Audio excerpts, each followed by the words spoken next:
ಈ ಕೆಲಸ ಬೇಡವೇ ಬೇಡ ಅನ್ಸುತ್ತೆ, ಅಷ್ಟು ರಿಸ್ಕ್ ಇದೆ, ತುಂಬಾ ರಿಸ್ಕ್ ಇದೆ. ತುಂಬಾ ಮಂದಿ ಪ್ರಾಣ ಕಳ್ಕೊಂಡಿದ್ದಾರೆ. ನಮ್ಮ ಸಹಪಾಠಿಗಳೇ ತುಂಬಾ ಫ್ಯಾಮಿಲಿಯವರೆಲ್ಲ ತುಂಬಾ ಜನ ಬೇಡ ಅಂತಾನೆ ಹೇಳಿದ್ರು.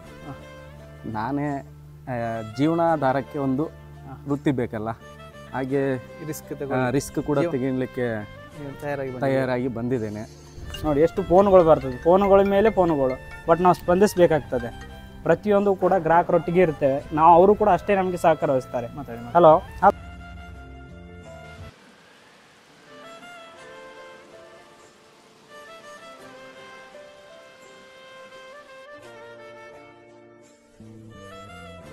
ಗಡಿಯಲ್ಲಿ ಸೈನಿಕರು ಯಾವ ರೀತಿ ಇದ್ದಾರೆ ಅದೇ ರೀತಿ ಊರ ಸೈನಿಕರು ಅಂತ ಇವರನ್ನು ಹೇಳ್ಬೋದು. ಯಾಕಂದರೆ ಜೀವದ ಹಂಗನ್ನು ತೊರೆದು ಯಾವಾಗ ಅವಘಡ ಸಂಭವಿಸಬಹುದು ಅಂತೇಳಿ ಇವರಿಗೇ ಸ್ವತಃ ತಿಳಿದಿರೋದಿಲ್ಲ, ಅಂತಹ ಒಂದು ಕೆಲಸ ಇದು. ಇಂಥವರಿಗೆ ಜನರು ಏನು ಮಾಡಬೇಕಂದ್ರೆ ತುಂಬ ಸಹಕಾರ ನೀಡಬೇಕಾಗುತ್ತೆ. ಇವರ ಕಷ್ಟಗಳನ್ನು ಇವರು ಹೇಳೋಕ್ಕೆ ಇಷ್ಟಪಡಲಿಲ್ಲ, ಆದರೂ ನಾವು ಒತ್ತಾಯ ಮಾಡಿ ಇವರ ಹತ್ರ ಹೇಳಬೇಕು ನೀವು ಅಂತೇಳಿ. ಅವರು ಹೇಳಿದ್ರು ಪರವಾಗಿಲ್ಲ, ನಮ್ಮ ಕಷ್ಟ ಅಲ್ಲ, ನಾವೇ ನೋಡ್ಕೊಳ್ತೇವೆ ಅಂತ ಹೇಳಿದರು. ಕರೆಂಟ್ ಹೋದ ತಕ್ಷಣ ಸಾಮಾನ್ಯವಾಗಿ ಮಿಂಚು ಹೊಡೆದರೆ ಕರೆಂಟ್ ಹೋಗುತ್ತೆ, ಅಥವಾ ಗಾಳಿ ಮಳೆ ಬಂದರೆ ಕಂಬಗಳು ಹುಳಿ ಕರೆಂಟ್ ಹೋಗುತ್ತವೆ. ಏನೇ ಆದರೂ ನಾವು ಮೊದಲು ಕರೆ ಮಾಡೋದು KB ಅಥವಾ ನೆಸ್ಕಾಂ ಲೈನ್ ಮ್ಯಾನ್ಗಳಿಗೆ ಕಾಲ್ ಮಾಡೋದು, ಅವರಿಗೆ ಬಯೋಕ್ಕೆ ಸ್ಟಾರ್ಟ್ ಮಾಡ್ತೇವೆ. ಆದರೆ ನಾವು ಆಲೋಚನೆ ಮಾಡೋದಿಲ್ಲ ಅದರ ಹಿಂದೆ ಎಷ್ಟು ಕಷ್ಟ ಇದೆ, ಅವರು ಯಾವ ರೀತಿಯಲ್ಲಿ ಅದರ ಹಿಂದೆ ಕೆಲಸ ಮಾಡ್ತಾರೆ ಯಾವುದು ಗೊತ್ತಿರಲ್ಲ. ಅದ್ರ ಬಗ್ಗೆ ಮಾತಾಡಲು ನಮ್ಮ ಜೊತೆ ಅದರ ನೌಕರರು ಇದ್ದಾರೆ. ಸರ್ ಶೇಖರ್ ಅವರು ಇದ್ದಾರೆ. ಇವರು ಹೇಳ್ತಾರೆ ಯಾವ ರೀತಿ ಮಾಡಬೇಕು, ಒಂದು ವೇಳೆ ಕರೆಂಟ್ ಅವಘಡಗಳು ಸಂಭವಿಸಿದರೆ ಅದರ ಮರಗಳು ಉಳಿದ್ರೆ ಏನು ಮಾಡಬೇಕು, ಜನರು ಏನು ಮಾಡ್ಬೋದು, ಅದರ ಬಗ್ಗೆನೂ ಕೂಡ ಇವರು ಹೇಳ್ತಾರೆ. ಸರ್, ಈಗ ಸಾಮಾನ್ಯವಾಗಿ ಒಂದು ಕರೆ ಬರುತ್ತೆ, ಒಂದು ಮರ ಬಿದ್ದಿದೆ ಅಂತ ಹೇಳಿ, ಏನು ಮಾಡಬೇಕು, ನೀವು ಆ ದಾರಿಗೆ ಹೋಗೋಕ್ಕೆ ಲೇಟ್ ಆಗುತ್ತೆ, ಹಾಗಾದರೆ ಜನರು ಏನು ಮಾಡ್ಬೋದು ಅದನ್ನು ಹೇಳ್ತೀರಾ? ಅದು ಏನಾಗ್ತದೆ ಅಂದರೆ ಕಾಲ್ ಮಾಡ್ತೀರಲ್ಲ, ಜನಗಳು ಕಾಲ್ ಮಾಡ್ತಾರೆ, ಈಗ ಒಂದು ಮರ ಬಿದ್ದಿದೆ, ವೈರ್ ಕಟ್ ಆಗಿದೆ ಅಂತ ಹೇಳ್ತಾರೆ. ನಾವು ಅವರಿಗೆ ಮುಟ್ಟಬೇಡಿ, ಆಫ್ ಮಾಡಿಸ್ತೇನೆ ಅಂತೇಳಿ ನಾವು ಮೇಲಿನ ಅಧಿಕಾರಿಗಳು ಕರೆ ಮಾಡಿ MSS ಮೂಲಕ ಟ್ರಿಪ್ ಮಾಡಿಸಿ ಸ್ವಲ್ಪ ನಿಂತುಗಳು ಬರ್ತೇವೆ ಅಂತ ಹೇಳ್ತೇವೆ. ಲೇಟ್ ಆದರೂ ಕೂಡ ಎಲ್ಲಿ ಆದರೂ ಒಂದು GS ಓಪನ್ ಮಾಡ್ತೇವೆ, ಸ್ಪರ್ ಲೈನ್ ವೈರ್ ಅಥವಾ ಒಂದು ಗ್ರಾಹಕರು ಹೇಳಿದ ಕೂಡಲೇ ನಾವು ಸ್ಪಂದಿಸ್ತೇವೆ ಅವರಿಗೆ. ಸೊ ಅಲ್ಲಿ ಒಂದು ಬೇರೆಯವರು ಹೋಗದಾಗೆ ತಡೆದುಕೊಳ್ಳಿ ನಿಲ್ಲಿ ಒಂದು 5 ರಿಂದ 10 ನಿಮಿಷದಲ್ಲಿ ಬರ್ತೇವೆ ಅಂತ ಹೇಳ್ತೇವೆ. ಬಂದು ಅದನ್ನು ನಮ್ಮ ಸಿಬ್ಬಂದಿಯವರಿಗೆ ಸೇರಿ ಅದನ್ನು ಸರಿ ಮಾಡಿ ಬರ್ತೇವೆ ಅವರಿಗೆ. ಆ ಜನಗಳ ಸಹಕಾರವೇ ನಮಗೆ ತುಂಬ ಅತ್ಯಮೂಲ್ಯವಾಗಿರ್ತದೆ. ಈಗ ಮಳೆಗಾಳಿ ನೋಡಿದ್ರೆ ನೀವು ಗಾಳಿ ಎಲ್ಲ ಹೇಗೆ ಬರ್ತದೆ ಅಂತ, ಒಂದು ಕಡೆ ಬಿದ್ದಾಗ ಒಂದು ಚಿಕ್ಕ ಗೆಲ್ಲು ಬಿದ್ದರೂ ಕೂಡ ಪುತ್ತೂರಿಂದ ಉಪ್ಪಿನಂಗಡಿಗೆ ಹೋಗೋ ಲೈನು ಒಂದು ಚಿಕ್ಕ ಗೆಲ್ಲು ಬಿದ್ದರೂ ಕೂಡ ಟ್ರಿಪ್ ಆಗ್ತದೆ. ಹಾಗೆ ಪ್ರತಿಯೊಂದು ನಾವು ಹುಡುಕಿಕೊಂಡು ಹೋಗ್ಬೇಕು. ಒಂದು ಸೌಂಡ್ ಬಂದ ಕೂಡಲೇ ಗ್ರಾಹಕರು ನಮಗೆ ಹೇಳಿದ ಕೂಡಲೇ ನಾವು ಅದನ್ನು ನೋಡ್ತೇವೆ. ಸೊ ಈಗ ಸೌಂಡ್ ಬಂದದ್ದು ಹೇಳದಿದ್ರೆ ಕಷ್ಟ ಆಗ್ತದೆ ನಮಗೆ ನೋಡ್ಲಿಕ್ಕೆಲ್ಲ. ನೋಡಿ ಎಷ್ಟು ಫೋನ್ಗಳು ಬರ್ತದೆ, ಫೋನುಗಳ ಮೇಲೆ ಫೋನುಗಳು, ಬಟ್ ನಾವು ಸ್ಪಂದಿಸಬೇಕಾಗ್ತದೆ. ಪ್ರತಿಯೊಂದು ಕೂಡ ಗ್ರಾಹಕರೊಟ್ಟಿಗೆ ಇರ್ತೇವೆ ನಾವು, ಅವರು ಕೂಡ ಅಷ್ಟೇ ನಮಗೆ ಸಹಕಾರ ವಹಿಸ್ತಾರೆ. ಹಲೋ ಹಲೋ ಎಲ್ಲಿ? ಹಾ ನಾವು ಬಂದು ಕೂಡಲೇ TC ಆಫ್ ಮಾಡ್ತೇವೆ. TC ಆಫ್ ಮಾಡಿ ಅದು ವೈರ್ ಎಲ್ಲಿ ಕಟ್ ಆಗಿದೆ ನೋಡ್ತೇವೆ ಯಾವ ಜಾಗ ಅಂತ, ಅದನ್ನು ಅದಕ್ಕೆ ಹೋಗುವಂತ ಲೈನ್ ಆಫ್ ಮಾಡಿ ಮತ್ತೆ ನಾವು ನಮ್ಮ ವೈರ್ ಆಗಲಿ ಅರ್ಥಿಂಗ್ ಗಾರ್ಡು ಪ್ರತಿಯೊಂದು ನಮ್ಮ ಹತ್ರ ಇರ್ತವೆ, ಅದನ್ನು ತಗೊಂಡೋಗಿ ಹಾಕಿ ಕೆಲಸ ಮಾಡಿ ಸರಿ ಮಾಡಿ ಅವ್ರಿಗೆ ಹೇಳಿದ ಮೇಲೆ ಕರೆಂಟ್ ಬಂದ ಮೇಲೆ ಓಕೆ ಥ್ಯಾಂಕ್ಸ್ ಅಂತ ಬರ್ತೇವೆ. ಮತ್ತೆ ಇದು ಎಷ್ಟು ರಿಸ್ಕ್ ಇದೆ ಸರ್? ತುಂಬ ರಿಸ್ಕ್ ಇದೆ, ಈ ಕೆಲಸ ಬೇಡವೇ ಬೇಡ ಅನ್ಸುತ್ತೆ, ಅಷ್ಟು ರಿಸ್ಕ್ ಇದೆ. ಈ ಮಳೆಗಾಲದಲ್ಲಿ ತುಂಬಾ ರಿಸ್ಕ್ ಇದೆ, ತುಂಬಾ ಮಂದಿ ಪ್ರಾಣ ಕಳ್ಕೊಂಡಿದ್ದಾರೆ. ನಮ್ಮ ಸಹಪಾಠಿಗಳು ತುಂಬಾ ಆ ಥರ ಕಣ್ಣು ಎದುರುಗಡೆ ಆದಂಥದ್ದು ಘಟನೆ ಯಾವುದೂ ಇಲ್ಲ, ಬಟ್ ಸುಳ್ಯದಲ್ಲಿ ಆಗಲಿ, ಕುಮ್ರದಲ್ಲಿ ಆಗಲಿ, ಬೇರೆ ಕಡೆ ಮಂಗಳೂರಲ್ಲಿ ಆಗಲಿ, ಪ್ರತಿಯೊಂದು ನೆಸ್ಕಾಂ ಸಿಬ್ಬಂದಿ ವರ್ಗದವರು ಎಲ್ಲೆಲ್ಲೋ ಎಲ್ಲ ಕಡೆ ಇದ್ದಾರೆ. ಎಷ್ಟೋ ಜನಗಳು ನಮ್ಮ ಸಹಪಾಠಿಗಳು ಕಳ್ಕೊಂಡಿದ್ದಾರೆ. ಅದು ವಿದ್ಯುತ್ ಆಫ್ ಮಾಡಿ ಹೋಗೋದಲ್ಲ ಸರ್, ಅದಕ್ಕೆ ಆ ಥರ ಅವಘಡ ಆಗುತ್ತೆ. ಅದು ಯಾಕಂದ್ರೆ ಈ ಗುಡುಗು ಸಿಡ್ಲೆಲ್ಲ ಬರ್ತಾ ಇರ್ತದೆ, ಅದರಲ್ಲಿ ಕೂಡ ರಿಟರ್ನ್ ಬರ್ತದೆ ಸಪ್ಲೈ ಗುಡುಗು ಸಿಡ್ಲು, ಮತ್ತೆ ಯಾರಾದ್ರದ್ದು ಇನ್ವರ್ಟರ್ ಜನರೇಟರ್ ಈ ತರ ಕೂಡ ಬರ್ತಾ ಇರ್ತದೆ, ರಿಟರ್ನ್ ಬರ್ತದೆ. ಅವ್ರಿಗೂ ಕೂಡ ಗೊತ್ತಿರಲ್ಲ ಅದು ಹೇಗಿಂದ ಬರ್ತದೆ ಅಂತ, ಬಟ್ ಎಷ್ಟೋ ಜನಗಳು ಹಾಗೆ ಆದದ್ದು ಉಂಟು ನಮ್ಮ ಘಟನೆ ನೋಡಿದ್ವಿ. ಕೆಲವೊಂದು ನಾವು ಹೇಳಿ ತೊಂದರೆ ವಿಡಿಯೋಗಳಲ್ಲಿ ನಾವು ನೋಡ್ತೇವೆ, ಅಲ್ಲಿ ಬಾಕಿ ಆಗೋದು, ಬೊಬ್ಬೆ ಹೊಡಿತಾರೆ, ಕೆಳಗಿಂದೆಲ್ಲ ಬೊಬ್ಬೆ ಹೊಡಿತಾರೆ.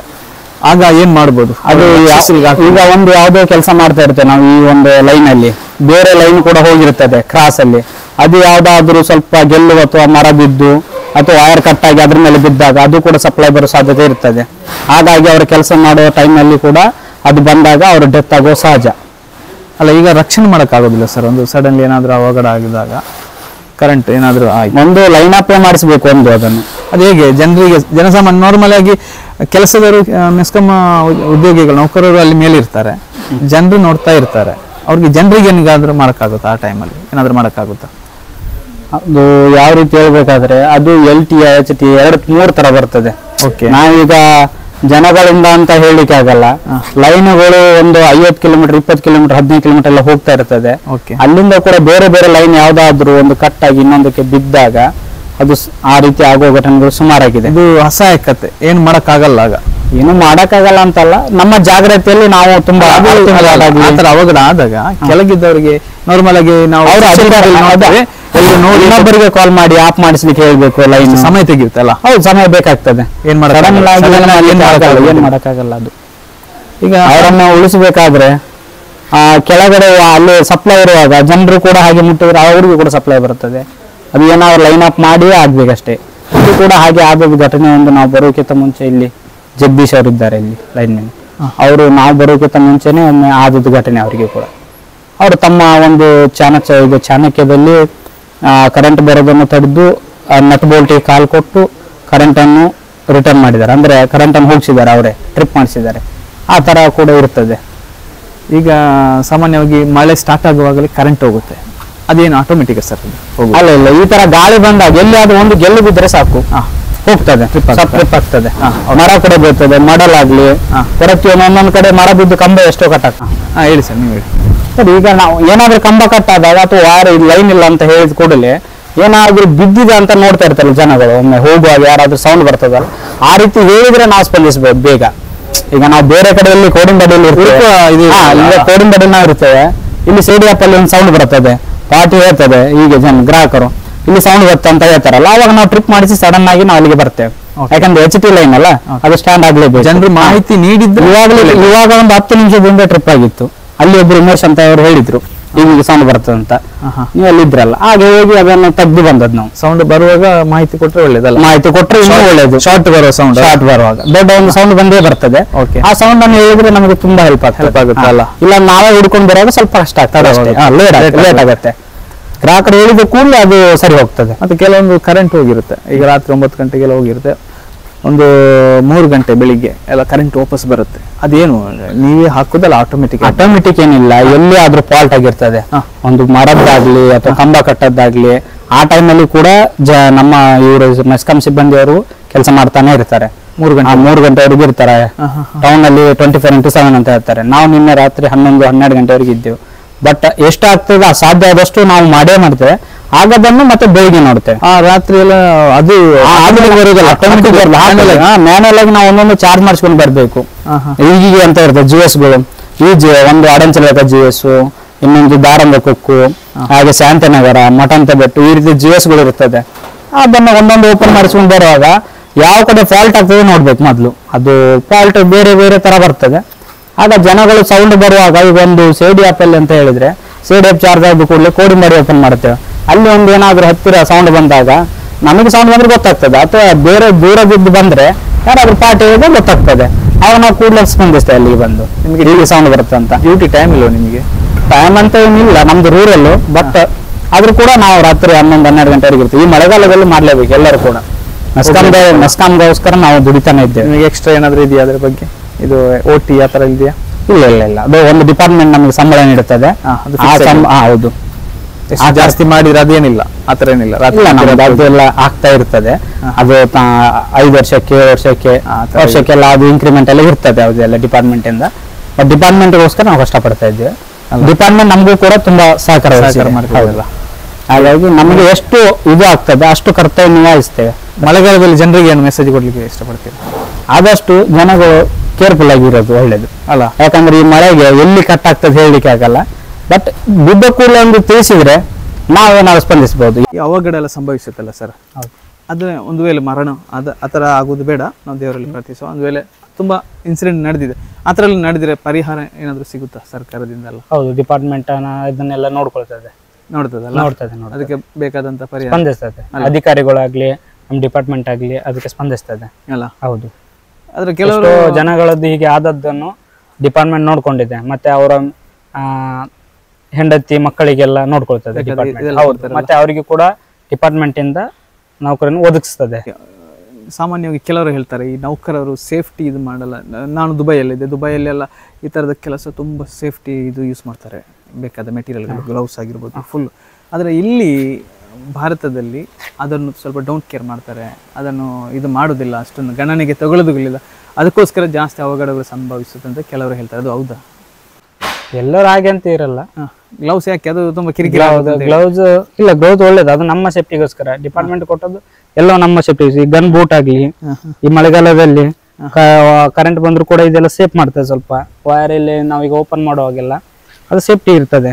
ಅಂದ್ರೆ ಕೆಳಗಡೆ ನೀರ್ ಬಂದ್ರು ಕೂಡ ಅದು ಗನ್ ಬೂಟ್ ಅಂತ ಹೇಳ್ತಾರೆ, ಅದಕ್ಕೆ ಡಿಪಾರ್ಟ್ಮೆಂಟ್ ಕೊಟ್ಟದ್ದು. ಅದನ್ನು ಡಿಪಾರ್ಟ್ಮೆಂಟ್ ಇದ್ದ ನಾವು ಎಲ್ಲಾನು ಯೂಸ್ ಮಾಡ್ಕೋಬೇಕು, ನಮ್ಮ ಜೀವ ರಕ್ಷಣೆ ನಾವೇ ಕಾಪಾಡ್ಕೊಳ್ಬೇಕು. ಡಿಪಾರ್ಟ್ಮೆಂಟ್ ನಮಗೆ ಪ್ರತಿಯೊಂದು ಕೂಡ ಸಹಕರಿಸಿದೆ, ಪ್ರತಿಯೊಂದು ಕೂಡ ಮಟೀರಿಯಲ್ಸ್ ಕೊಟ್ಟಿದೆ, ನಾವು ಅದನ್ನು ಯೂಸ್ ಮಾಡಿಕೊಂಡು ಕೆಲಸ ಮಾಡ್ತೇವೆ. ಈ ಮನೆಯಲ್ಲಿರುವ ಕರೆಂಟ್ ಮತ್ತು ಇದಕ್ಕೇನು ವ್ಯತ್ಯಾಸ ಸರ್? ಇದು 11 kV 11,000 ವೋಲ್ಟೇಜ್ ಅಂತ ಹೇಳ್ತಾರೆ, ಇದಕ್ಕೆ 11 kV ಅಂತ. ಅದು ಮನೆಗೆ ಹೋಗುವಾಗ TC ಯಲ್ಲಿ ಡಿವೈಡ್ ಆಗ್ತದೆ. ಅದು TC ಇಂದ ಮನೆಗಳಿಗೆ 245 ವೋಲ್ಟೇಜ್ ಎಲ್ಲ ಸಾಕಾಗ್ತದೆ, ಸ್ಟೆಪ್ ಡೌನ್ ಆಗ್ತದೆ.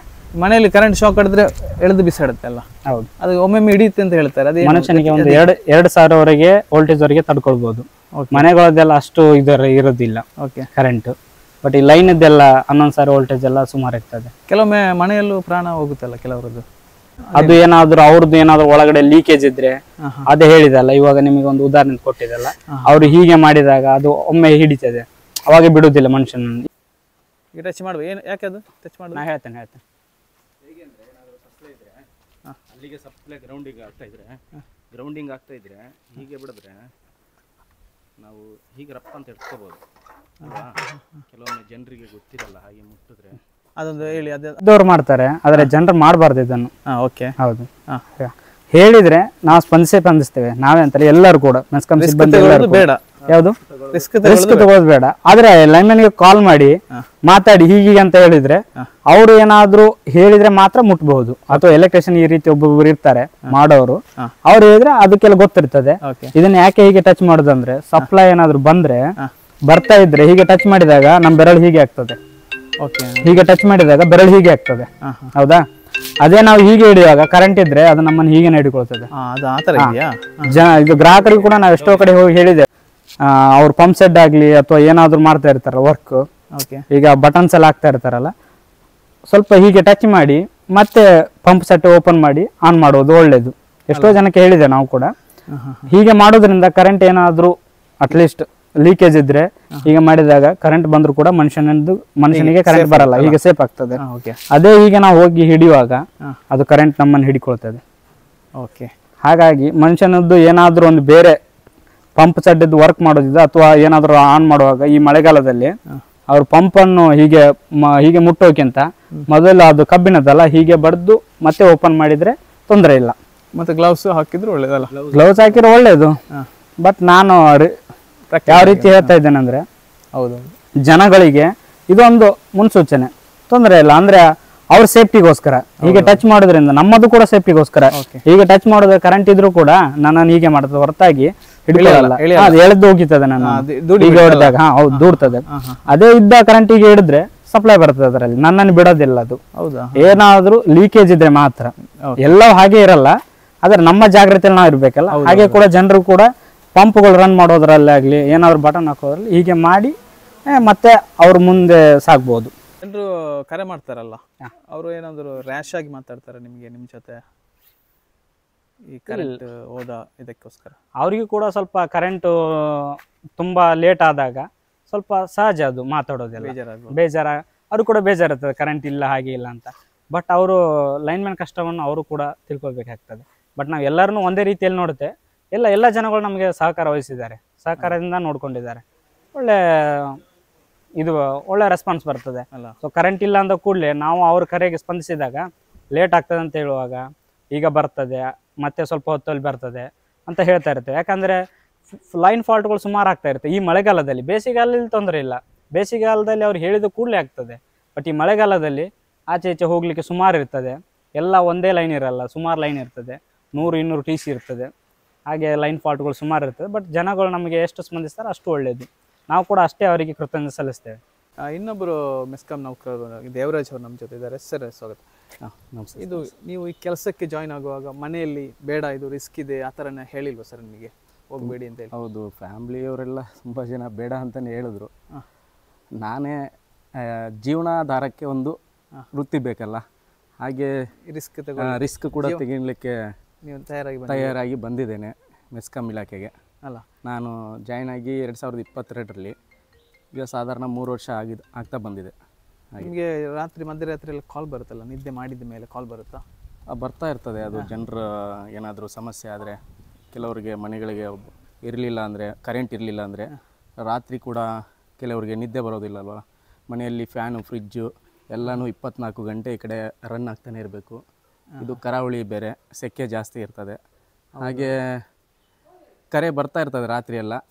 ನಾವು ಆದಷ್ಟು ವಿದ್ಯುತ್ ಕೊಡಲಿಕ್ಕೆ ಪ್ರಯತ್ನ ಪಡ್ತೀವಿ.